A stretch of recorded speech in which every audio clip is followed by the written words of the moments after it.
দলের ভারপ্রাপ্ত চেয়ারম্যান তারেক রহমান দেশে ফেরার আগেই নির্বাচন সংক্রান্ত সব কার্যক্রম গুছিয়ে নিচ্ছে বিএনপি।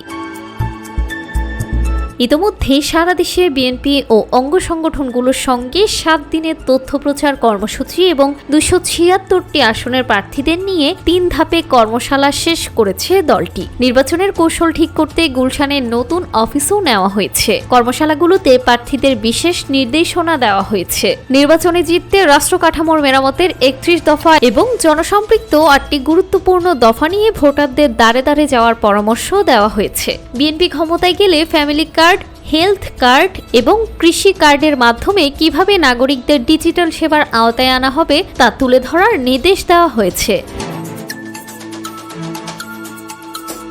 ভার্চুয়ালি যুক্ত হয়ে তারেক রহমান প্রার্থীদের সাফ জানিয়ে দিয়েছেন, ধানের শীষের সবাইকে বিজয়ী হওয়া ছাড়া কোনো বিকল্প নেই। তিনি বলেন, আমি ধানের শীষ প্রতীকে মনোনীত প্রত্যেককে সংসদ সদস্য হিসেবে দেখতে চাই। এজন্য আমি ফুলের মালা নিয়ে অপেক্ষায় থাকব। প্রতিটি প্রার্থীর কাছ থেকে 55,000 টাকা করে দলীয় মনোনয়ন ফি জমা নেওয়া হয়েছে এবং সোশ্যাল মিডিয়া ম্যানেজার ও পোলিং এজেন্টদের বিস্তারিত তথ্য সংগ্রহ করা হয়েছে। এদিকে বাগেরহাটে 4টি আসনে দলীয় প্রার্থী চূড়ান্ত করেছে বিএনপি।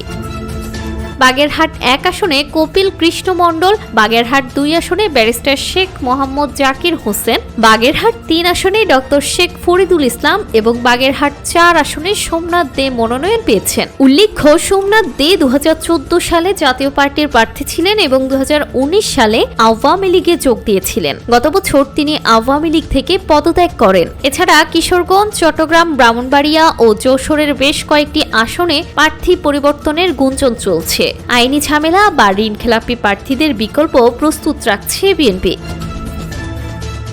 নির্বাচনের দিন কেন্দ্রভিত্তিক ব্যবস্থাপনা ও ডিজিটাল প্রচারণা জোরদার করতেই এই আগাম প্রস্তুতি। জানাতুল তাহসিন, ডেস্ক রিপোর্ট, সকালবেলা।